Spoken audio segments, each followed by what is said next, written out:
The majority of the world is no longer interested in educating itself through books or reading or long study. In fact, if a video is more than 30 seconds, move on, move on. And then they say, you know what they call that? I've been doing a lot of research. No, you haven't. You've been swiping TikTok. That's not called research. But I've been doing a lot of research into psychology. No, you haven't. A 3-minute YouTube video was not research into psychology. You haven't studied anything, right? But we've become accustomed to quick sound bites.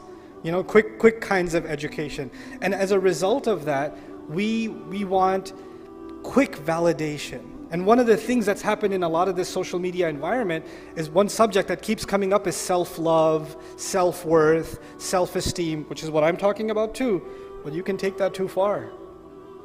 You're amazing. You're the best. Believe in yourself. You. Nafsuk. And you're like, yes, nafsi. And you become like obsessed with, I'm awesome. I'm amazing. And then some parents do this to their kids. You're the best.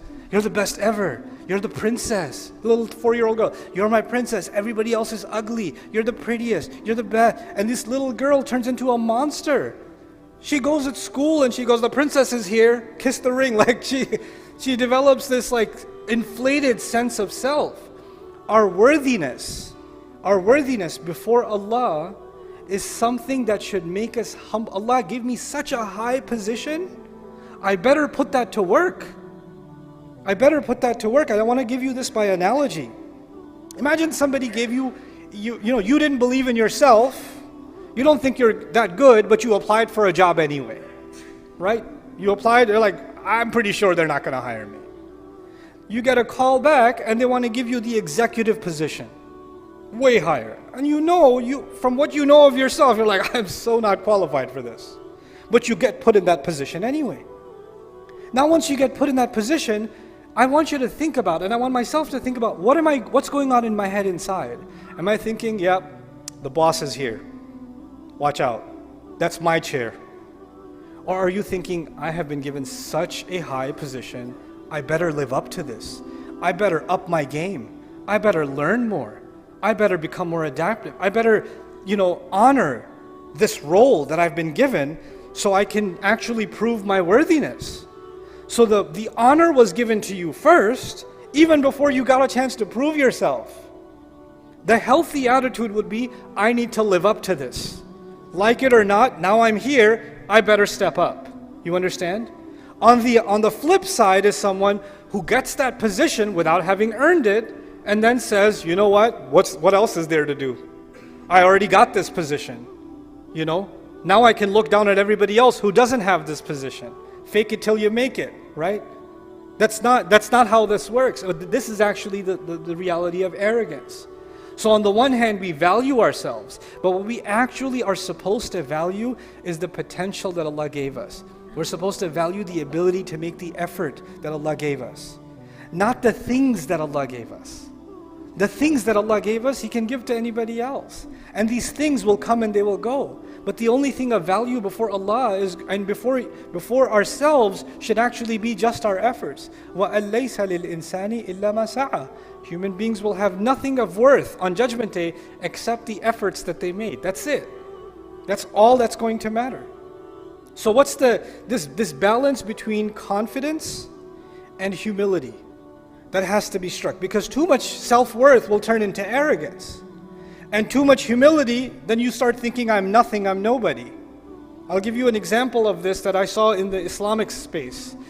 I was at a university many years ago. There were almost no Muslims in the university. 5 or 6 young men that are Muslim students in the university, right? And there's no masjid for like 100 miles. So they've got to make Jumu'ah by themselves, these 5 young guys, right? And one of them is a Hafiz Quran.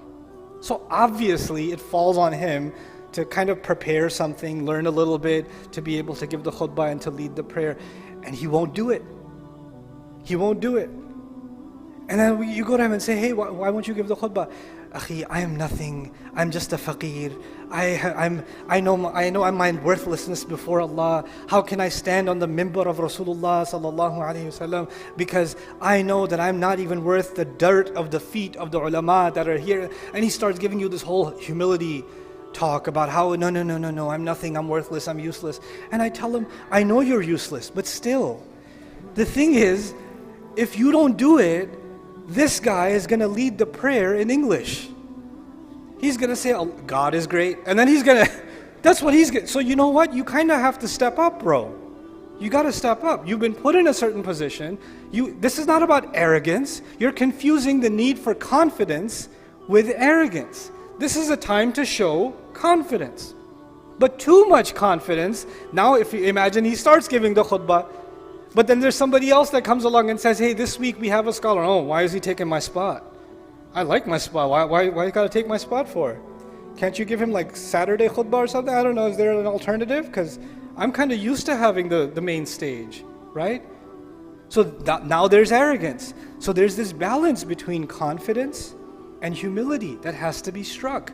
And that's what Allah Azza wa Jal defined as one of the most amazing qualities that human beings have, that Allah gave inside of us. There's this spiritual and there's this material. There's this confidence and there's this humility, and they both coexist. There's taswiyah all the time. And it's remarkable, right, that on the one hand Allah mentioned dirt, and on the other hand Allah mentioned the ruh, the two opposites, and in between them He mentioned balance. فَإِذَا سَوَيْتُهُ وَنَفَخْتُ فِيهِ مِنْ رُوحِي. SubhanAllah. Like our entire life is supposed to be a struggle to find that balance, to find that real worth in ourselves. So we're not looking for it in other people, we're not looking for it in things, we're not looking for it in posts or engagement or followers. We're not looking for worth in the clothes we're wearing. We're looking for worth in what we give to Allah Azza wa Jalla. And if you're an old gentleman or you're retired and you feel like you have nothing to offer the world, stop thinking this way. Every one of us will be a learner until the day we die. There's no age where you should stop learning. And the more you're learning, the more you're enriching yourself. And the more you enrich yourself, naturally the world around you gets enriched. There's more wisdom you can offer. There's more you can give. Somebody, and this is the last thing I'll share with you, a gentleman who passed away recently that I knew about, an elderly gentleman who had retired many years ago, and he was just living at home, and he spent his entire day just studying and learning and studying and learning.